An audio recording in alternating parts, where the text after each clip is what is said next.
Sa wakas, natapos na din at ito na nga, hawak na natin ang katibayan.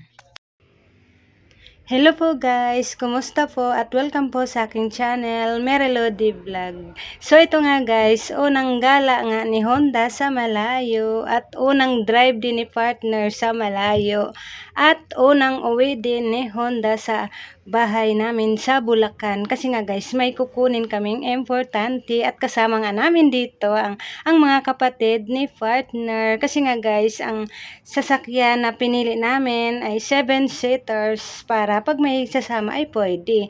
So, kasi naman dito ang 8 tao. Nagamit na rin namin si Honda guys, pero sa malapit lang, pag magsimba lang kami. So, ngayon lang talaga namin siya nabiyahe sa malayo. Kaya, pina-check muna namin si Honda bago kami magbiyahe guys. Kasi nga, kung sino nakapanood sa video kong ito, nasabi ko nga doon, nagka-problema si Honda, may nangyari sa kanya na hindi maganda. Kaya, ayan, para sure, pina-check muna namin. At yun nga, napagastos tayo. Pero, okay lang, ganun po talaga. Wala naman kasing libre dito, no? Lahat ng kilos ay gastos. So, ayan guys, ang mahalaga ay okay na. Dati po kasi guys, pag umuwi kami sa bahay namin sa Bulacan, talagang nahirapan talaga kami mag-commute, no? At nakikita ko yung mga sasakyan na nangangarap lang talaga ako na sana balang araw na magkaroon din kami ng sasakyan para hindi naman hassle, hindi kami mahirapan sa pagsakay-sakay, lalo na ang aking mga anak, naawa din ako sa kanila kasi talagang pahirap din sumakay guys, lalo na pag magpapasko, pag umuwi kami sa bahay, talagang nahihirapan kami kasi ang daming pasahero. Kaya nang dati nangangarap lang talaga kami na sana magkaroon din kami ng sasakyan. So, wala talagang imposible guys pag may gusto tayong bilhin. So, kailangan talaga natin magsumikap, no, para matupad.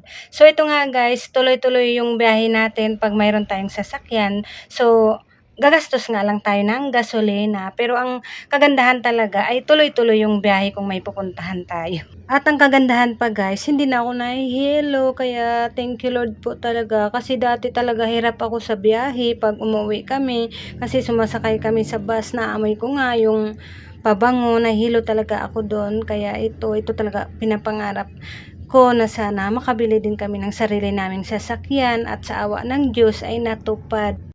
At nandito na nga tayo guys, kasi dito nga namin kukunin ang mahalagang papilis. Sa wakas natapos din at hawak na natin ang katibayan dahil ang tagal din pala guys, no?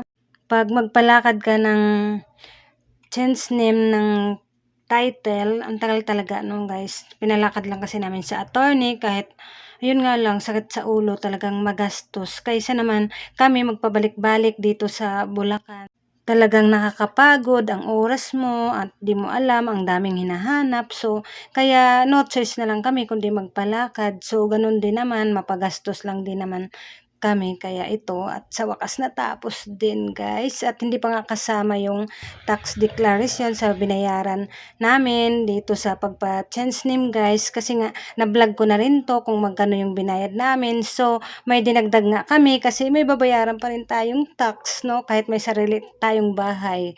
So, magbabayad pa rin pala tayo. Pero okay lang, at least sarili naman natin. So, ito nga guys, dumaan nga muna kami dito sa mall para mag-banding muna kami guys. Kaya ito para solid din yung pagpunta namin dito. Kaya kain tayo guys.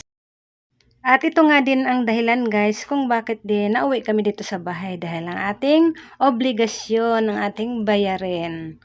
So ayan, kabilaan yung ating bayarin, pero okay lang, ganun po talaga. Kaya ito, 2 bills na to ng tubig guys, pero sa kuryente wala pa. May cake si Bebe. May pahabol pa guys. Binili ni Ate Maye. Salamat po. Bebe, halika na.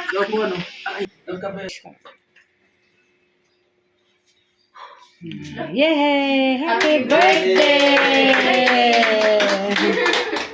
Belated happy birthday na. At binilan pa nga si Bunso guys ni Ate Maye ng cake. Nag-abala pa talaga. Kaya salamat po Ate Maye. So ito nga, kakainin na namin. Kaya kain muna tayo guys. Panghimagas kasi kanina kumain na kami doon sa mall. para ayan makapag-usap din at bonding. Ang sarap din kasi 'pag may gano'n time tayo 'no, kahit gaano tayo ka-busy ay may time pa rin tayo sa ating pamilya na ang ganitong bonding talagang ayan guys, ang saya, ang sarap sa pakiramdam. So ito, kain muna kami guys, kasi nga uwi din kami mamaya sa tindahan sa Nabotas kasi bukas ay may pasok ang aking mga anak kaya balikan, kaya kasama namin ang mga kapatid ni partner para din makapasyal din sila at makita din nila dito yung lugar namin dito sa Bulacan. Kaya nakakamiss din guys, iwan kaagad ang aming bahay dito. Kasi ayan, wala tayong magawa dahil nga may pasok yung aking mga anak at nami-miss ko din naman si tindahan. 'Pag nandito naman ako sa bahay ay nami-miss ko din ang tindahan ko sa Nabotas. 'Pag nasa tindahan naman ako, nami-miss ko naman ang bahay namin sa Bulacan, lahat talaga mahalaga sa akin.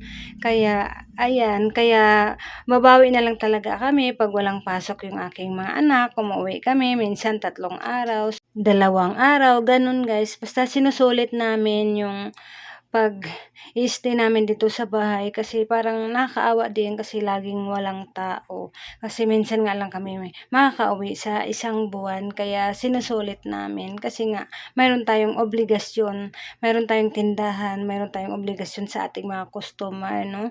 Kasi siyempre mayroon na tayong mga suki na bumibili sa atin, so nag-close tayo. So ayan, pero siyempre isipin din natin yung ating sarili, minsan mag-relax din tayo. Pero dati guys, aaminin ko talagang nanghinayang ako 'pag magsara ng tindahan kasi nga may hinahabol tayong target sales, may quota tayo sa 1 araw. Kailangan ko kasi 'yun ma-reach para makakuha ako ng pambayad sa mga bayarin at makakuha din ako ng sahod para sa aking sarili. Kasi nga 'yun ang iniipon ko para ayan makabili tayo ng ating pinapangarap. So, ngayon dahil sa awa ng Diyos natupad na yung ating pangarap kaya sarili naman minsan ang isipin natin na dapat bigyan din natin ng time, mag-relax, magpahinga dahil grabe guys, hindi rin talaga biro yung pagod na pinagdaanan natin 'no, 'pag mayroon tayong tindahan kasi halos araw-araw tayo pumapasok, wala tayong day off. So, ngayon naramdaman ko talaga ang pagod kaya salamat talaga na mayroon na tayong mauwian 'no, sa oras na ayan gusto kong mag-relax, gusto kong ipahinga yung sarili ko. Ang sarap sa pakiramdam guys 'pag gano'n, 'pag mayroon tayong mauwian na bahay na mapahingaan 'no, yung malayo sa mga mangungutang sabay gano'n. Kasi 'pag nasa tindahan tayo di talaga maiwasan na ma-stress tayo dahil hindi talaga maiwasan yung utang sa tindahan.